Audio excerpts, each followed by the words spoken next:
Marcel, where are you going with that disc? You are not putting that on again. Marcel, okay, if you press that button, you are in very, very big trouble. Attention. Everybody stop what you're doing. It's time for The Unwritten Rule, a Mizzou sports podcast brought to you by the Believe Network, alongside Payton Haverman and Kenny Van Doren. Here is your host, Jack Knowlton.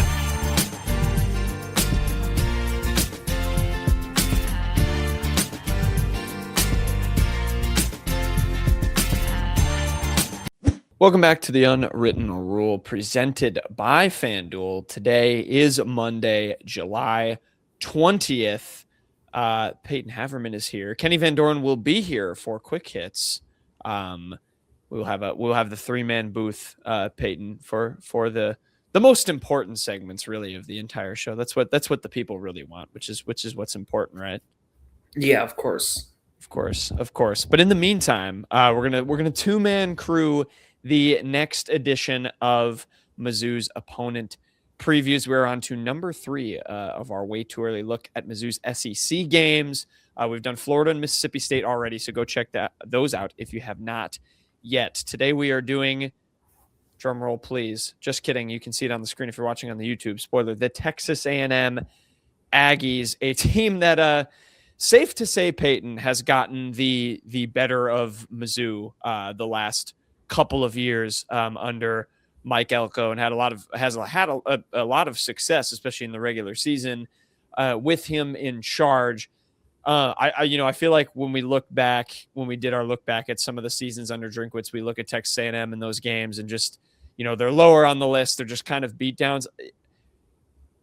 Tell me if this is off for you. Is this a team that maybe you watch them play Mizzou and it annoys you how Mizzou plays sometimes, but it's an A&M team you maybe respect in terms of how they play and how they operate? Because they have been at a pretty high level here for the last 2 years, including 2025, where they won their first 10 games before losing to Texas to miss out on the SEC title game, and then losing to eventual SEC or CFB runner-up Miami. Well, yeah, you're even underselling them there. They went 11-0. 11-0 here. And you're correct. All they had to do was beat a Texas team that had no chance of making the playoff, and they couldn't do it. That said, you kind of just have to, when you look at this matchup from a Mizzou perspective, tip your cap at a certain point, because it's not like A&M has squeaked out two easy victories. I mean, this has been a series that even before Mike Elko, who is an actual good coach, got there, was heavily in favor of Texas A&M going back to when we were in college. Of course, I'm not talking about the Henry Josie run that put Mizzou in the SEC title game when they beat Johnny Manziel back in 2014. But, I mean, these last 2 years have just been really, really rough. And, of course, last year it was a tougher situation because Zollers was making his first career start. He played quite poorly. I don't really plan on making excuses for how he played in that game. It was really bad. Missouri did run the ball really, really well in that game against A&M. Both Hardy and Roberts topped 100 yards. They each had a touchdown. Missouri averaged 6 yards a carry. It was just the defense, as was the case in 24 as well, really has just not had any sort of answer for A&M's offense, particularly running the ball. No matter who A&M has rolled out there the past 2 years, they've been able to run it efficiently. Ruben Owens, who is back as their starter this year again, ran all over Mizzou. Marcel Reed, I don't really remember much about how he played in this game. I know he played fine. I don't remember if he didn't really have to do much, basically was kind of the gist. Yeah, I mean, it's even, and there's been a lot of just crap in this series, like with the whole, most of it goes back to 24 when Missouri got humbled so badly. You had the whole, it's actually louder at practice, Drink insisting for no reason that Marcel Reed was going to start that game, and then Wegman tears them limb from limb. Last year, A&M gets their 3 permanent opponents revealed in the SEC, and Missouri is one of them. Elko straight up says, Missouri, I don't really know what it went into that one. I mean, this is clearly, and I can't blame him too much, Missouri's a bit of an afterthought to A&M right now, and why wouldn't they be? There has been no real resistance between the two, and it's certainly this year, I'd like to think Missouri can find a way to keep it closer, but until I see it, I'm certainly not bullish on Missouri's odds in this one. Yeah, and this 2026 Texas A&M team has a lot of reasons to believe in terms of personnel that it can continue that run, obviously, with what Elko has done. He does have 2 first-year coordinators this year, Payton, but they are experienced Texas A&M staffers. Their DC is Lyle Hemphill, who got promoted after he was a senior assistant last year, and then Holloman Wiggins was promoted to just the offensive coordinator. He was the co-OC and wide receivers coach last year. So, not exactly Florida level new coordinators. When we talked about the 2 guys there under Summerall coming over, from different programs. So there's a lot of continuity there. And there is a lot of continuity. Let's start here, Payton, particularly on the defensive side of the ball. So A&M, when you look at them, they had, I believe, 10 total draft picks, a couple of notable UDFA guys as well, and I can run through some of those. But on the defensive side, there were only a few, 2 defensive tackles, Tyler, I'm going to butcher his last name, but Oneidem and Albert Regis were a couple of defensive tackles. They lost Will Lee, a corner, to the draft. And then Like it. their big one. Yeah, Will Lee's a good player. And then actually a UDFA guy who was their only all SEC member on defense, Torian York, who led the team in tackles with, I believe, 76. But according to our lads, I believe has 9 or 10 confirmed returning defensive starters. And like I mentioned, the main hole of that being York at linebacker. They brought over a transfer, I believe, from Tulsa to kind of fill that spot. And then the other guy who they want to make a jump maybe into that York role is Damian Sanford, who had 57 tackles and 3.5 sacks in his own right. Oh, and I did forget. I apologize. Their leader in sacks last year, Cassius Howell, also got drafted. That was their most major loss on defense. But there was Rockbridge. Do you say Rockbridge? Rockbridge, or not Rockbridge, Rockhurst. Rockhurst. Yes, yeah. a Missouri product. So he's a major loss, of course. But they bring a ton of good players back from that unit. If you want some names, the main 2 I'll point to, their 2 safeties, Marcus Ratcliffe and Dalton Brooks, I believe were both top 10 in the team, on the team, or even top 5 on the team in tackles. Yeah, they were 2nd and 3rd with 66 and 62. They only had 3 picks as a team last year, Payton, which I thought was interesting. But numbers wise, in terms of like yards allowed and all that stuff, they were 5th in the league in total defense, 3rd in pass defense, and 9th in run defense, and bring a bulk of pretty much all of that back, with some big holes in terms of York and Howell. And I'll find the names of the other transfers to fill Howell's spot, because there are a couple of decent ones. But your thoughts there?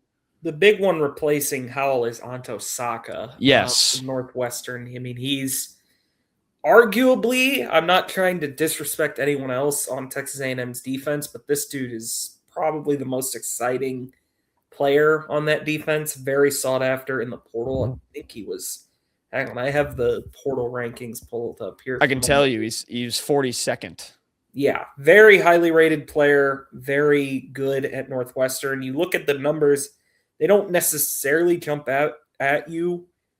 He had 3 sacks in his last year at Northwestern, but had 5.5 as a freshman. And again, I mean, it's like you're projecting a big jump for him going into an A&M D line that almost certainly has more talent to kind of take some of the pressure off him.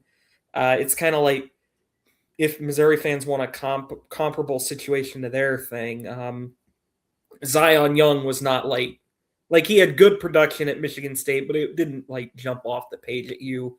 He comes over to Missouri. He gets Johnny Walker and Damon Wilson opposite him. His production explodes. He turns into a second-round pick. Anto Saka, I think that's kind of the hope for them as well. I'm sure we'd have to – I'm no scout. I believe he has some draft buzz, though. He's certainly kind of the jewel of that defensive of the defensive newcomers. Definitely. Yeah. 42nd on the transfer rankings. And I mean, sticking with the newcomers, that is a big thing with Texas A&M's off season. They were ranked 3rd, Payton, in the team rankings by On3 for the transfers. Heading into this year, they had 3 in the top 100. Saka was the only one on defense. Wilkin Formby, an offensive lineman who came over from Alabama, and Isaiah Horton. Torrey Horton. Torrey Horton's on the Seahawks. Shout out. Hope he has a good year after being injured last year. Isaiah Horton, another guy from Bama who is also at Miami, a wide receiver, was the other one, I believe ranked 75th. And, you know, when you're looking at those holes, like you said, Saka is going to fill a big one at edge on defense. CJ Mims is the guy, not CJ Mims, Ray Coney is the guy from Tulsa who they're, our lads at least projecting to be the other starter there at linebacker. So if you're looking at a hole defensively, that maybe is where it is. Otherwise, there's a ton of continuity. But Horton, I mentioned, the big area of new faces you'll see compared to last year's A&M team to this year's appears to be on the offensive line. They lost Chase Bastonis, Trey Zunn, a offensive lineman, Demetrius Crownover, and Amarej Reed Adams, 4 offensive line starters who all got drafted for A&M. So they have to replace all of those. They have our lads does 4 transfers expected to start. Mark Naboo Jr. is their only projected returner on the offensive line. He is the center. That said, going back to the transfer thing, they're bringing in Tyree Adams and Cohen Eccles, both from LSU, Trovon Baugh from South Carolina. I mentioned Formby from Alabama. So it's a bunch of high major guys, Payton, that are going to be predicting a quarterback in Marcel Reed, who, is of the 3 teams we've done the most experienced SEC QBs. So that is, a hole that seems like they've plugged fairly well, but a lot of new faces on the OL for blocking for Reed this year. Yeah. And I do wonder if, I know our lads list all 4 of them as starters. That very well could be the case. I do wonder if like Lamont Rogers, who Missouri fans are certainly going to remember, if like one of those 2 redshirt freshmen can kind of step up and start for them. But certainly if you're looking for some reasons for optimism, breaking in 4 new O linemen is not easy. No matter what level they're coming from, no matter who you're playing, that's a difficult thing to do right away. Certainly still not going to say it's going to tip the scales enough for Missouri, because I still have major questions about Missouri's D-line, particularly the edge rushers. We'll get to that, but to me, it's just Darius Smith and a bunch of dudes that you really hope one of them steps up. So certainly it's something to keep an eye on, but I still think I would bank on it gelling quick enough for that to not be a huge issue. And we'll talk about Marcel Reed in a bit. He is going to need to be kept upright because, towards the end of the season at A&M, it seemed like he maybe got figured out a bit. That'll be certainly a storyline to follow. But yeah, you never in an ideal world probably want to break in 4 brand new starters, but that's kind of just the nature of the beast sometimes. I will go right there because that's we can segue right to the skill guys. I go through my checklist. Does this team have a proven QB? I would say yes, at least when you compare it to like Florida and Mississippi State, who we've previewed so far in Marcel Reed, who last year for A&M, almost 3,200 yards, did throw 12 picks, but threw 25 touchdowns, was their leading rusher. With almost 500 yards and 6 TDs, definitely, a lot of dual threat capability there. What's your overall Marcel Reed take from not only, of course, like you said, he hasn't had to really do much or didn't have to do much against Mizzou, but did do some damage. You talked about maybe getting figured out toward the end of the year. Such a mixed bag because, he certainly can take over games, but this is what I wanted to touch on. In his last 3 games after Mizzou against Power 4 competition, I'm throwing the game against 1-11 Samford out. Sue me if you want, but I'm throwing that game away. He threw 6 interceptions against 3 touchdowns, including 2 0 touchdown, 2 pick games against Miami and Texas. And that one he threw against Miami at the end of the game was hideous. It was ugly. And people noticed. Like Casey Concepcion, who was their top receiver last year, I noticed a lot of people were quite critical of Marcel Reed's play when they reviewed his tape. Now, there's a big difference between being a good college QB and being a QB that can go play pro. Just because maybe Marcel Reed doesn't have a pro arm does not mean he cannot be a very effective quarterback in college. And maybe he'll grow a little more. Last year was his first year as the full-time guy. He started a lot of games for them at the end of 24. But certainly, he still has plenty of room to grow, and there's such a high ceiling on him. But it kind of comes down to, did teams kind of figure something out with him at the end of the year? Because he was real bad against South Carolina. He brought it back, and really I think that has a lot to do with how badly coached South Carolina is. But that's a whole other thing entirely. But the Texas and the Miami games were startling. We'll certainly see what the future has for Marcel Reed, but that's certainly something to keep an eye on. Yeah, you wonder if like Mizzou, it's at least some tape to look at to be like, all right, what did these two teams, who of course have, probably more much better personnel, yes, personnel than Mizzou, but maybe at least you wonder if there's some tape there to say, all right, here's how we can maybe attack this guy and try to recreate that. And then that said, there's not going to be excuse in terms of a lack of weapons, Payton, because you did talk about Casey Concepcion, who was awesome, and they did lose him. Mario Craver, who they get back, only had 2 less yards receiving. He did have 5 fewer touchdowns, so he's going to still have to take a step up. They also have Ashton Bethel-Roman back, and then adding Horton. That is 3 very good receivers. And then you have a running back who might not be, blowing the doors off of teams in Ruben Owens. 639 yards, 5 touchdowns is solid. It's certainly no Ahmad Hardy, Kwan Lacey levels, but there are skill guys around Reed who are going to be able to take the burden off of him potentially and give him those outlets to be successful, assuming that offensive line holds up, which to me is scary. Again, you go down the checklist. They've got their, maybe not technically their leading receiver back, but a guy very close to it, and they have their leading rusher back. They've added in the portal. It feels like it's going to be a pretty dynamic offense in the regular season. Yet again, when you think about those skill guys, I don't know if you have any Craver or Owens or Bethel-Roman opinions, but yeah, I'm a big Mario Craver guy. It's good. I think you and I both are. I feel like we've had this conversation. I like Mario Craver quite a bit.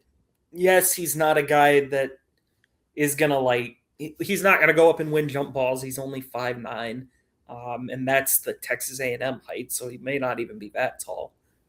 Those teams like to embellish that stuff, but boy, he can just run. He's maybe the fastest guy in the conference. You're highlighting it there on the screen. 7 catches, 207 yards in that game against Notre Dame. He is a deep threat in every sense of the word. I certainly think he could step up and be a very capable number one option. I doubt if he plays the outside. That's probably something more equipped for someone that's not 5'9", but I think Mario Craver is still very much going to be his top go-to weapon. And you mentioned it. I mean, Ruben Owens isn't probably going to be like 1,000-yard back, but that's really more because Reed is dangerous with his legs. They have a very, very potent rushing offense. They're going to keep you honest in that regard, certainly. So, and like we didn't mention this before, but Le'Veon Moss kind of carried a lot of the load early in the season for them. Then Ruben Owens kind of came on later, but we'll see. A lot of it, like we've mentioned, I think they're going to go as Reed goes. If Reed is able to kind of shake off the cobwebs at the end of the year, and like we mentioned, like they were playing, he was playing 2 excellent defenses. Miami had 2 first-round picks off the edge for them. Texas has one of the best edge rushers in the conference in Colin Simmons. Dylan Stewart is South Carolina's edge one. So that certainly helps things. But we'll see. I think with 4 new offensive linemen kind of being broken in, along with how shaky Reed looked at the end of the year, I'm not going to predict Missouri's going to win this game, but there's certainly some cracks in the foundation. It's not a perfect team by any stretch. I still think it's a great team. I would still pick A&M to make the playoff this year, but I do think they're a beatable team at the same time. Yeah, that's fair. If we're, I'll throw running back names, while we're throwing some out there. One Mizzou fans might be familiar with Payton too, Jamarion Morrow, who was a little bit of a threat in the pass game last year for A&M. He's number 2 on the depth chart at running back, former Mizzou commit, of course. So, you may see him pop up. We've managed to have a Mizzou through line for a couple, or I guess a connection for all 3 of these teams so far in Morrow and Nashawn Montgomery for Florida. And of course, Marquise Johnson for Mississippi State. I think that's very fair. And yeah, the things the off days for Reed. And if he does have one of those, if Mizzou can force him to have one of those, I think that's the bigger thing. It's just, no outside noise weirdness can happen, or this A&M team will do what it has done to Mizzou over the past few seasons. And even still, when you line these 2 teams up on the field, at least on paper right now, to me, it feels pretty tough. And if we want to roll right into prediction time, I'm going an L for Mizzou on this one. It is at home. I don't think I mentioned that, by the way. It will be an early kickoff, either 11 a.m. or noon in Columbia.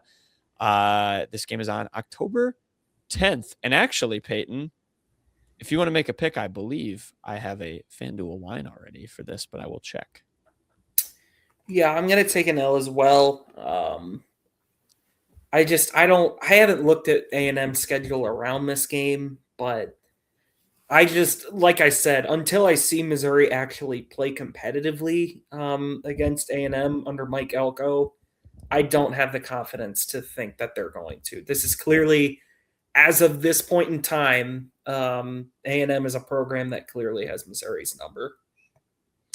I am with you on that one. I'm going to take A&M. I think on paper right now, I think those skill position guys are really scary. I will try to still pull while I still have some connections to my time at Alabama. I watched a little Isaiah Horton. He's a good player. He got big dude, right? Yeah, I believe so. I think he's like 6'5". Good compliment to Craver. Yes, probably your outside guy. He's a good player. I think I wouldn't let the Alabama like numbers. I mean, he had 511 yards and 8 touchdowns. Who am I kidding? Yeah, 6'4", and has had 2 good seasons. At the Power 5 level. That's a really nice ad for them. Yeah, I will go A&M. The week before they play Mizzou, play Arkansas at home. The week after they play Mizzou, they play Citadel at home. So Missouri will have A&M's full attention. Yeah, definitely. It definitely will. I was incorrect. FanDuel does not yet have a line for Mizzou, Texas A&M. It does have a line for Missouri State at Texas A&M. Would you like to guess that? A&M by 35. 39.5 is the spread in favor of the Yeah, Aggies. that's not what that's worth, I'd say. Does not give Mo State much of a chance in that one. Well, there you go. Texas A&M against Missouri. Payton and I not super optimistic. Just a lot of good skill guys, but you'll see. We'll see potentially 4 new offensive line starters. Maybe an off day for Owens or Reed. We'll see how it goes for Mizzou against the Aggies. And we'll see how it goes for the rest of the pod, because we're going to have 2 quick hits where Kenny Van Doren will join us on the other side.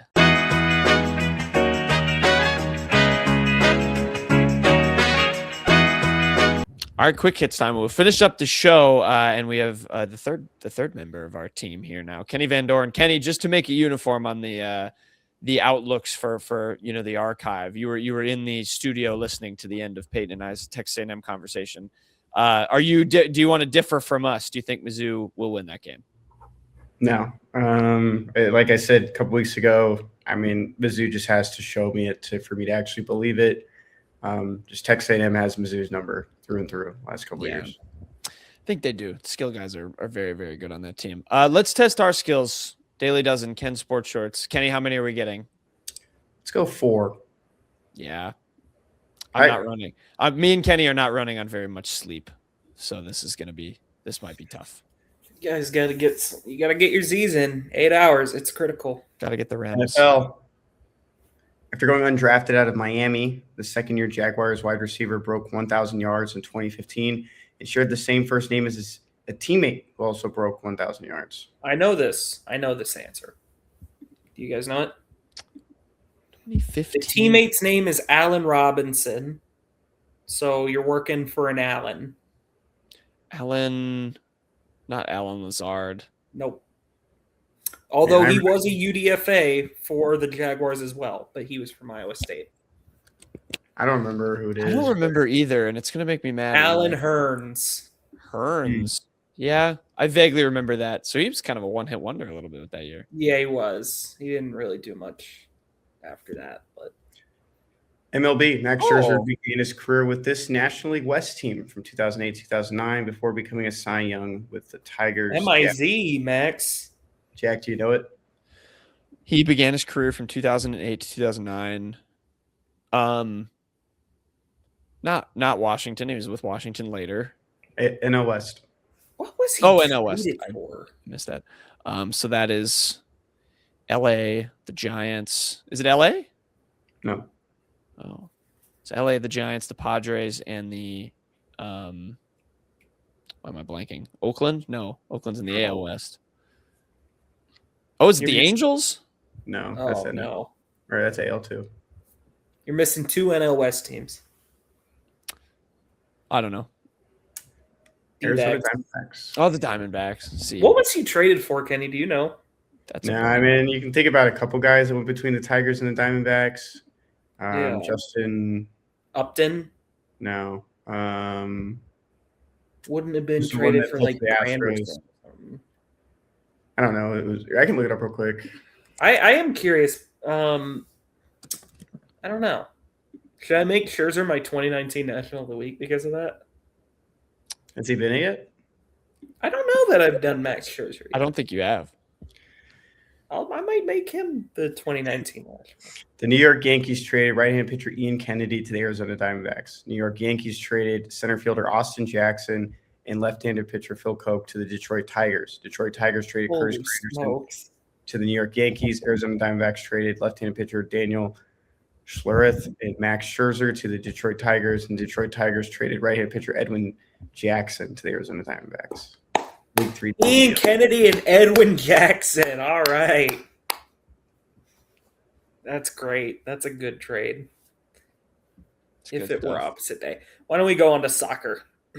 Soccer. Played in the Rose Bowl, the 1994 World Cup final was a scoreless draw after extra time and ended with Brazil beating this team in penalties. Was this I can give you a hint if you don't know. was it another South American country? It was not. Is it Spain? No, it's Italy. Is it Italy? It is Italy. Nice job, Kenny. How did you know that? Wow. My Impressive. hint They showed it recently on TV. My hint was going to be they have missed the last 2 World Cups. Do you know, Kenny? If you saw it recently, did they say the name of the player who missed infamously the last penalty? No, but that's what I remember. They showed that during a broadcast. His name is Roberto Baggio. His nickname was the Divine Ponytail. Kind of fun. It's pretty good. He was also a very, very good player who is unfortunately only remembered for that miss. Books. One of the 2 major surviving epics from Homer. The story, divided into 24 books, follows the king of Ithaca and his attempts to return home after the 10-year-long Trojan War. The Odyssey. None Have of you us guys seen it yet? Have you seen I'm it, just Payton? kidding. No. So I want to see it on 70 millimeter in IMAX because there is one in the Dallas area, so I can see it.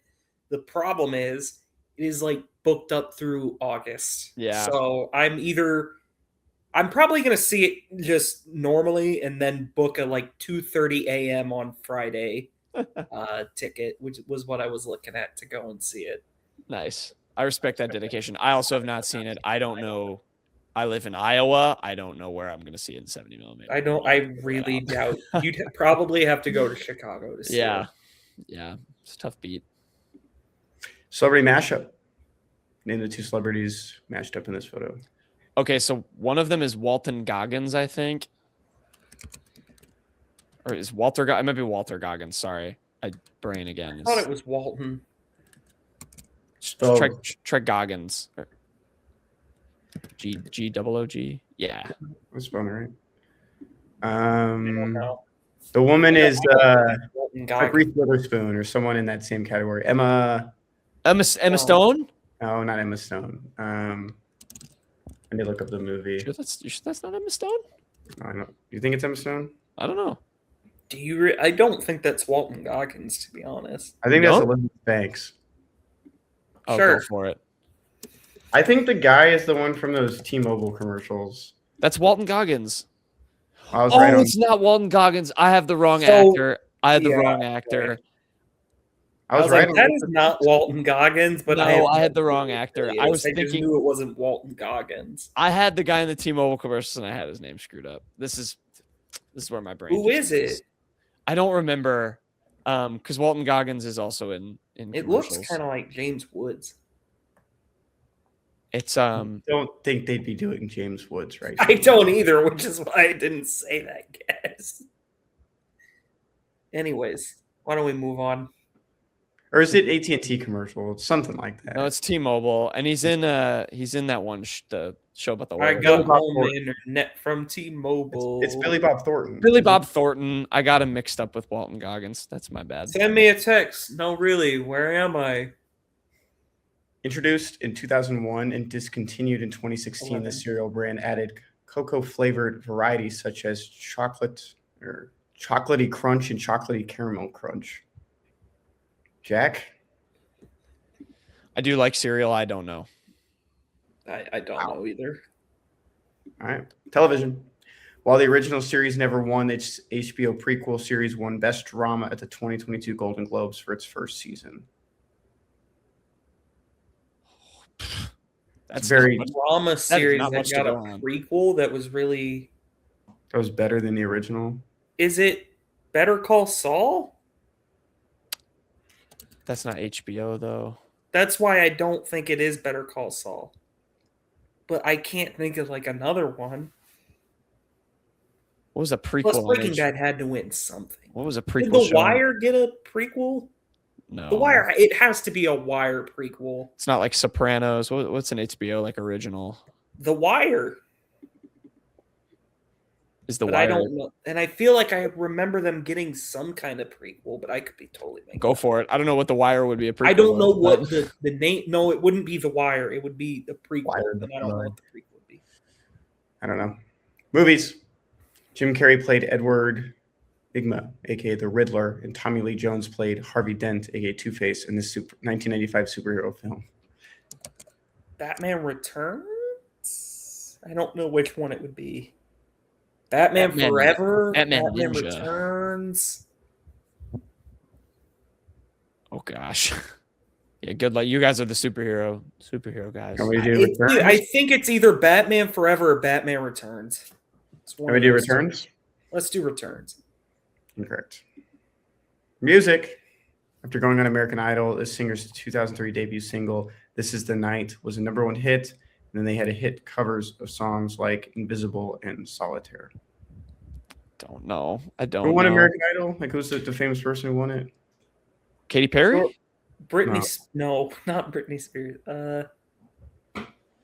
Was Katy Perry not the first winner? No, Didn't Jordan Sparks win it? not in 2003. The Wire does not have a prequel, by the way, so I have no guesses. Didn't also say We're not going 2022. to get this one.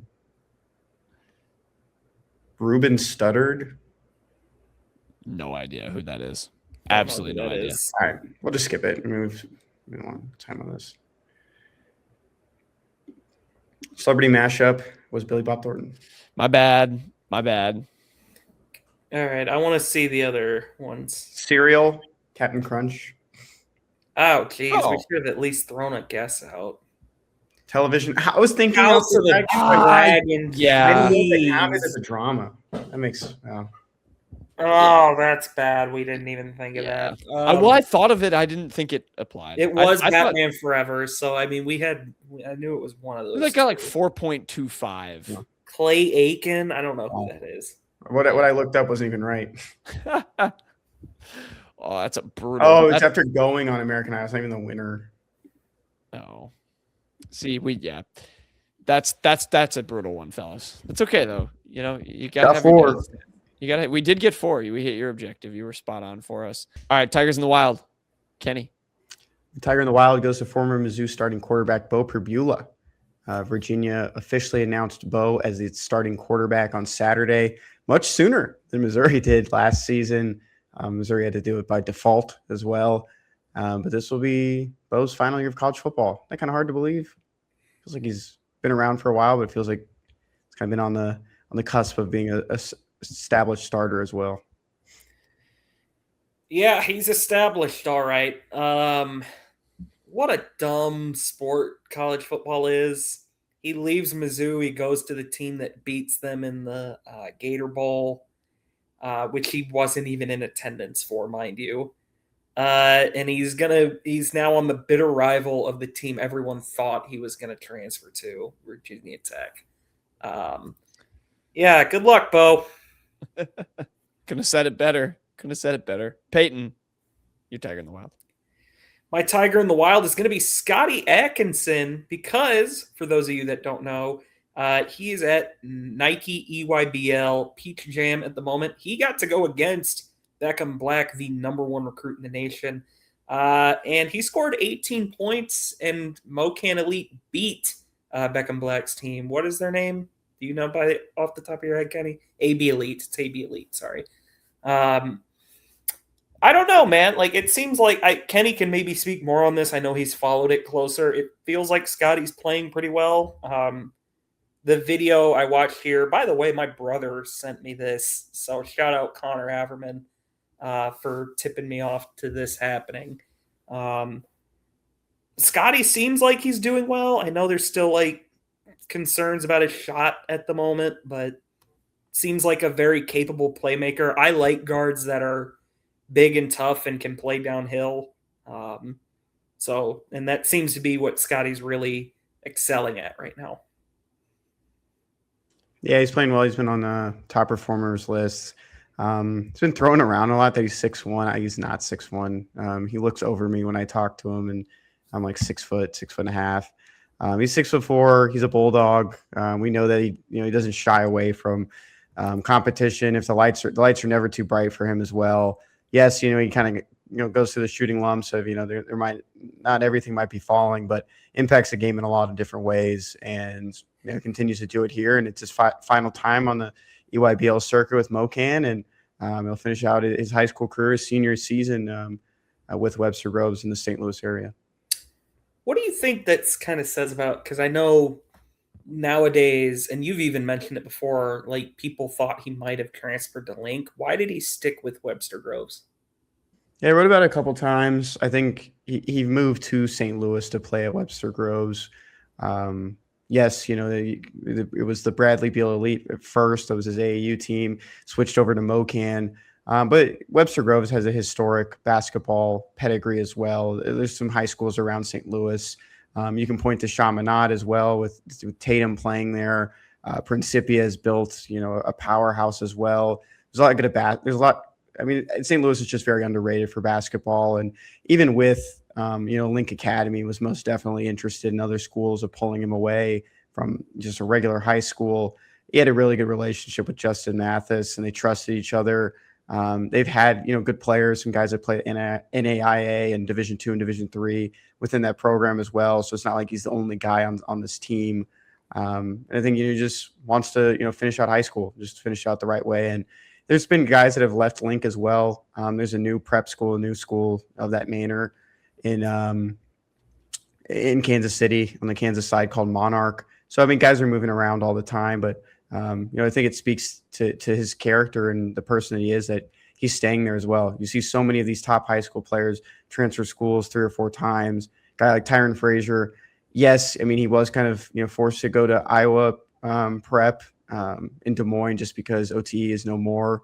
But I mean, he's a guy that'll have 4 high schools on his resume, and a guy like Scottie Adkinson will only have 1.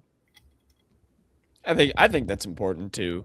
Just like that continuity, and if you don't intend on spending a lot of time in college, hopefully you're not jumping around a bunch of schools there either. I also, balling out in Peach Jam is never a bad thing in my opinion. I think you can sort of look at it like the summer league of high school. I know it's only one event versus a longer process with summer league, but the best of the best are playing there. The best of the best are playing well there. I always, when I start listening to like NBA draft pods and stuff, the scouts that come on there are always referencing Peach Jam and what guys are doing what guys did at Peach Jam. That was like a big conversation around Darren Peterson and AJ DeBonsa this year. Like if you play well at that event, it kind of sticks with you. So that I think is huge for Scottie. So that's my 2 cents. And my Tiger in the Wild, we're going to stay in the basketball realm, is Tamar Bates. Tamar Bates is officially on a 2-way deal with the Utah Jazz. So that, of course, means he'll play a bunch for the G League team, but is probably going to get some regular season run with the Utah Jazz team that, is trying to make that step up. So we'll see how much he's in the fold. The West, they're going to be in an interesting battle at that kind of, 6 to play in battle in the Western Conference. And we saw Kobe Brown kind of in a similar spot with the Clippers as they made their sort of rise. So exciting for Tamar Bates. He did, by the way, score 5 points and had a rebound in the Jazz's last summer league game against the Blazers. So that's exciting. It's good to be on a 2-way deal. You're going to be on the team for the whole year and can make a real impact in a league where now depth is very, very important.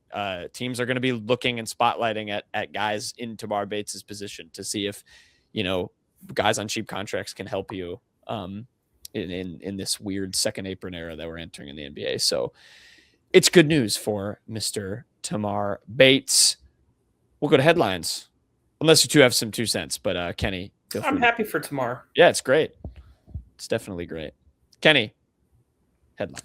My headline this week comes from On3. Nick Costco. Ben Askren retires from wrestling after a miraculous comeback at RAF 11. I think I was a little bit surprised by this. Everything that Ben had been through in recent months and just over the past year. I guess I never really thought about, heck, he's probably going to have to retire eventually, even after making it back after the lung transplants and all the health hurdles that he went over.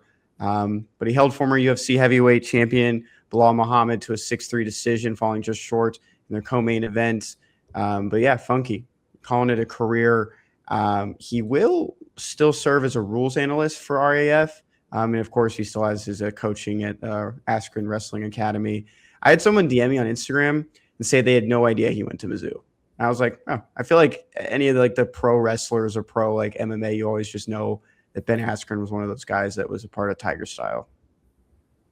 Yeah, I mean, a cool way to go out. I know there's some good clips on X, talking about him and his impact just on the sport, and obviously the event in Milwaukee, his home state too, is a fun tie-in. And hey, if he's all in on coaching now, maybe Mizzou make a call, get a consigliere while he's doing his thing at his own academy.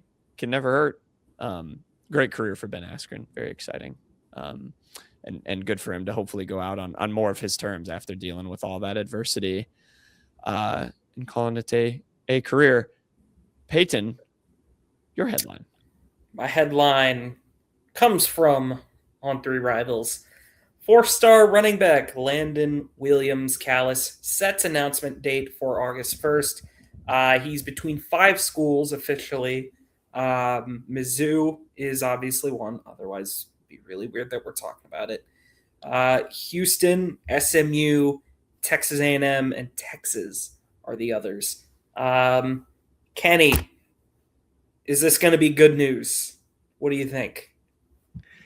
I no one knows. I think the real intriguing part about Landen Williams-Callis and just how he approaches recruitment is that he doesn't talk to media. He doesn't answer texts or calls, plays a lot of it close to the vest. His high school coaches, which I think is a good thing, don't speak on his part as well. They'll talk about him and the person that he is. And he's been called an old soul in the way that he just approaches the spotlight. And, I think there's been some, confusion over, predictions, saying it's Texas. And I think he even quote tweeted and said, he hasn't made up his mind. But that's just a part of it. You want to get ahead. People think it's leaning towards the Longhorns. We know that Mizzou is still in this one. I think even after landing Kingston Miles, there was people saying the door's closed on that second running back possibly being a 4-star. Even in my mind, I had talked to people at Mizzou a couple months ago, and it was we're going to try to get one of these top guys on our list in Landen Williams-Callis. The East St. Louis running back is escaping my mind right now, and then Kingston Miles as well. And that second running back would probably be paired with someone we just don't know yet. Could be a 3-star committed to another school. Could be a guy who has a really big senior season. But this would be huge. I mean, this would mean a lot to this Missouri team. And when you look at the running backs ahead of them, Ahmad Hardy and Jamal Roberts, if everything goes as planned, won't be on the Mizzou team next year. And if you can bring in a guy like Landen Williams-Callis, who is looked like as an instant contributor and someone who can actually give you quality snaps as a freshman and rush in a Power 4 offense and in the SEC, I mean, that would be huge for Missouri, and it's exactly what they want. I think it's very appealing probably to recruits to see what Mizzou is doing with Jamal Roberts and a healthy Ahmad Hardy, having both of them rush for 700 plus and then 2,000 in Ahmad Hardy's case. But I think overall this is pretty big that Mizzou's still sticking around, and Mizzou's getting national recognition as well for still poking around in this one. And I think it's probably feels really good for Landen Williams-Callis when he gets compared to Barry Sanders as well from Missouri running backs coach Curtis Looper. So I'm noticing you didn't say he's a Missouri Tiger. No one knows. So I'm not going to put you on the spot and ask. I'll just weigh in on what I think. I want to see Looper get the chance to get his hands on a top 50 recruit like this. I mean, you look at what he's done. He did once. Which one? Will Lacey.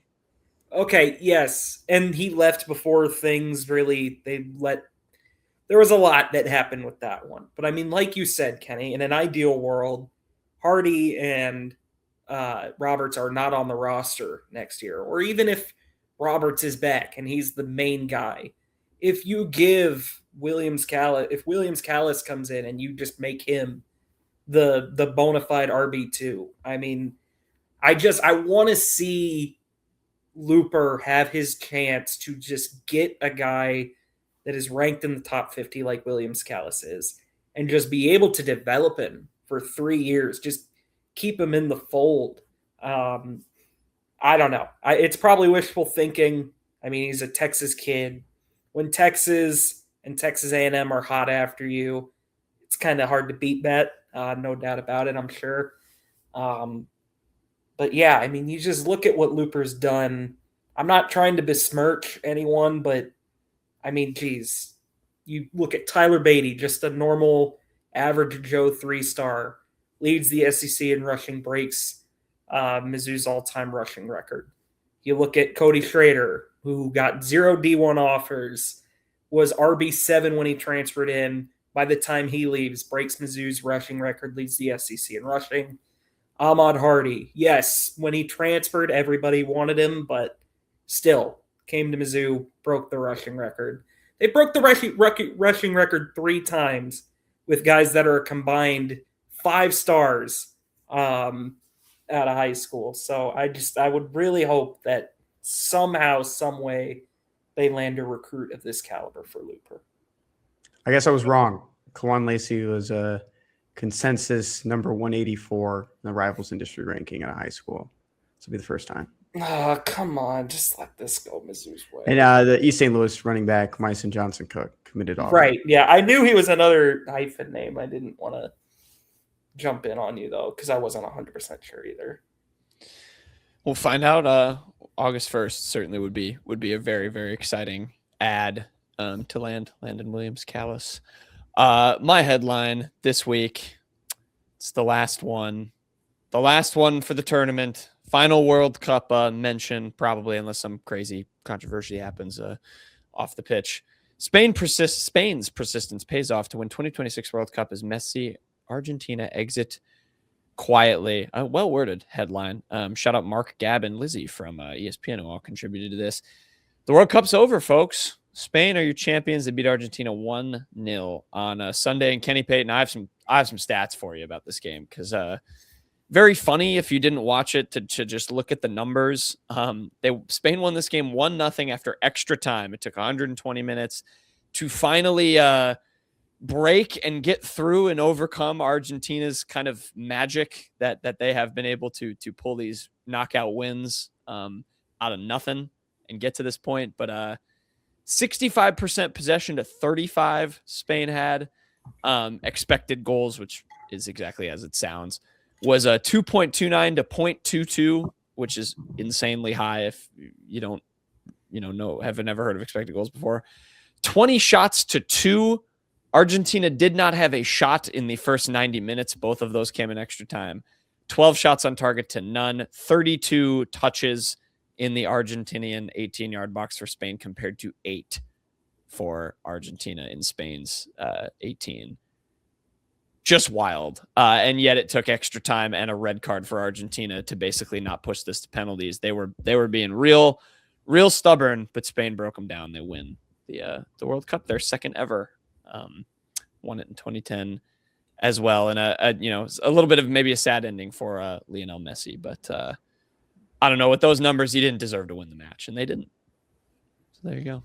How in the world did Cape Verde draw against Spain? Because good Lord, Argentina did not look like they belonged out there for a second of it. Yeah. I mean, Spain had by far the best defense in the tournament. I think that was kind of what Argentina managed to do, is like teams sort of succumbed to them no matter how much they dominated in the early part of the game. And Spain just didn't. I will give credit to one guy. Everyone's going to talk about Lamine Yamal, and he's a great player. He's going to be world-class. Argentina had another 19-year-old defending Messi for 120 minutes, and Messi got nothing off him. His name is Pau Curbasi, and I want to give him a shout-out because he was an absolute marshal back there, and he's just as young as Yamal is, and having to defend the greatest player of all time is not an easy task, and he nailed it. So, Jack, going into the tournament, where was Spain on your list of like possible champs? Like, go down the list of, what was your top 5 coming into this? Well, you gave me a lob, Kenny. I picked Spain to win the tournament. So, I did not know that. Yes, I picked Spain to win the tournament. They Did won you pick Spain to win the tournament like 2 hours ago, or back in June? What? I have a photo receipt if you really want a photo receipt of my picks. But yes, I did. My top 5 were them, France, England, Argentina, and Portugal. I thought those teams all had the best odds. 4 of those did very, very well. It was also just funny to see this game compared to the third place game on a Saturday, which was just the absolute bananas matchup between England and France, and then you had this was just a weird kind of slugfest. But yeah, I thought Spain could win this. It was a question of Yamal's injuries and some other guys were kind of hurt going in, but they had the most balanced defense in midfield I thought in the world, and it showed. They won. They gutted it out. So congrats to them for nabbing a title. This was the second best sporting championship I watched today. I'll give a quick update on my open pick. I picked Matt Fitzpatrick. He did not make the cut. He was not even close either. He was 4 over. I believe he finished in the hundreds. It was about as awful a pick as I could have made. And it's proof that gambling on any golf winner, probably not well advised. It does not work out ever. Seriously, the most confident I've ever been in a golf pick was Justin Rose to win the Masters. And that did almost happen. And I'll probably pick it again next year. But till then. Sorry, Payton. It's tough. That's okay. Ryan Fox won. Yeah. Was he one of the guys that set the record? The 1-round record? No. Didn't 2 guys break the... He might have been one of the ones that shot a 62. I forget. Like 3 people did it. It was kind of ridiculous. Course got eviscerated, sounds like. Couple times. It was fine. It was a good tournament. Cam Young almost won by sitting for 2 hours, so... Nice. I believe one of you picked him to win the Masters. I don't remember. I think it was Jack. Yeah. Might have been. That's all I got. Payton, I will throw it to you. What do you guys want? Oh, Knowlton picked him to win the PGA. And Kenny picked Brooks Koepka. Do you guys want you want joke or do you want national? Let's do national first. We're going to go with Max Scherzer for 2019 National of the Week. Kenny, you may remember in 2019, he struck out 12.7 batters per 9, which was actually best in the league that year. Did not win the Cy Young that year. He has won it 3 other times. He won it back-to-back in 16 and 17. Also won it with the Tigers in 13. One of the best free agent signings probably in baseball history, I'd have to say. I mean, that Nationals contract was truly one of the best ever. Kenny, do you want his World Series stats? Of course you do. So let me get to them here. Okay, cool. I didn't want to find it anyways. I'll spare you that so I don't make the show go on longer, but because Baseball Reference is not cooperating with me. So we'll go on to joke, Kenny, but do you have any favorite Max Scherzer memories? Yeah. 2019, he pitched in 2 games, total 10 innings, gave up 12 hits, 4 earned runs, 1 homer. He had 7 walks to 10 strikeouts, 3.6 ERA. Is that your favorite memory? Yep. Okay. I have other Max Scherzer memories that I like more, but we'll move on. Here's an easy one, guys. This one comes from our favorite TV series, The Today Show. Where do elephants store luggage, guys? In their trunk. Boom. Yes, Knowlton. Well done. Feels like Knowlton hasn't gotten one in a bit. That's a good one. Pick me up. Thank you. Yeah, that's a good. That was an easy one for my very fatigued brain. All right, that'll do it for another edition of Mizzou football previews. We will keep it on rolling. We're 3 games into the SEC slate for the Tigers, and so we'll be back on Friday, much more refreshed. We promise. Travel and all that today. It makes you tired. Everyone knows that. So we will see you all on Friday.